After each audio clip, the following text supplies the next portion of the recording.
Hello all, in this video we are going to cover initial eligibility, but COVID edition.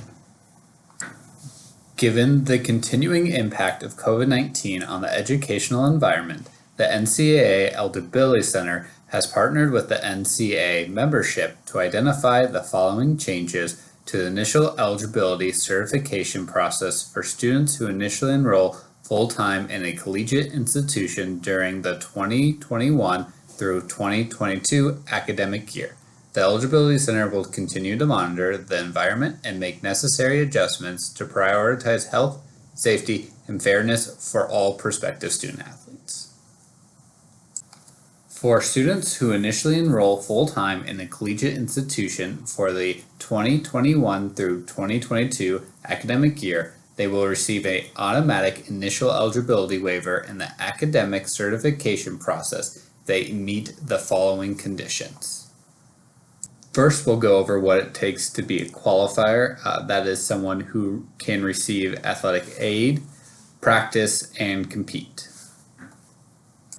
They must meet the 16 core course units in the required subject areas. So they need to have 4 courses of English, 3 courses of math, 2 courses of natural/physical science, 1 additional course of either English, math, or science, 2 courses of social science, and 4 additional courses that can be in English, math, science, social science, foreign language, or comparative religion/philosophy. They also must meet the core course projection, sometimes referred to as the 10-7, before starting their 7th semester. What this means is before their 7th semester, they need at least 10 of the 16 core courses, and 7 must be in English, math, or science. Students who are certified based solely on international credentials are exempt from the 10-7 core course progression requirement. The prospect must have a GPA greater than or equal to a 2.3 based on their core courses. And the prospect must have proof of graduation, such as a high school diploma. To be considered an early academic qualifier, so someone who can also receive athletics aid, practice, and compete.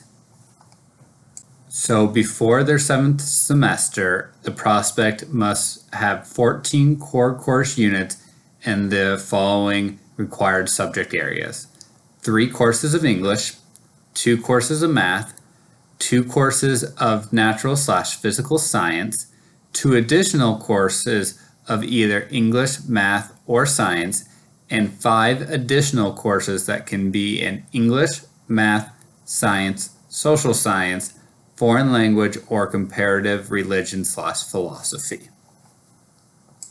The prospect must have a GPA that is greater than or equal to a 3.00 core course GPA based off of the core courses.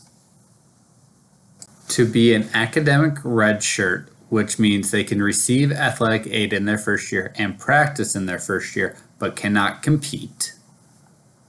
The prospect needs to meet the 16 core courses that we talked about earlier, and they also need to have a GPA that is greater than or equal to a 2.0 core course GPA based off of those 16 core courses, and the prospect must have proof of graduation, such as a high school diploma. If the prospect hits all of these requirements in one of those areas, they will receive the COVID-19 automatic waiver. The following picture is how the waiver will appear. It will appear that the prospect is a final non-qualifier, but they are receiving the COVID-19 automatic waiver. For submitting academic records, official academic records are necessary to ensure accurate initial eligibility certifications and should be submitted via an approved channel whenever possible. Given the unique circumstances, if only unofficial records are available for students who initially enroll full-time in the 2021 through 2022 academic year, please submit them to ec-processing@ncaa.org directly from the email address associated with the student's Eligibility Center account for use in the academic evaluation. For courses that a prospect might have taken pass-fail, for NCAA approved core courses completed in the 2020 through 2021 academic year that have been issued a grade of pass, the Eligibility Center will apply the credit earned in these courses toward the core course requirement in the student's certification. If the student's core course GPA would increase by assigning a value of 2.30, this value will be assigned to the past courses. However, if the student core course GPA would decrease by including the 2.30 value for past courses, the student's core course GPA will be calculated based only on courses with assigned letter grades from previous terms.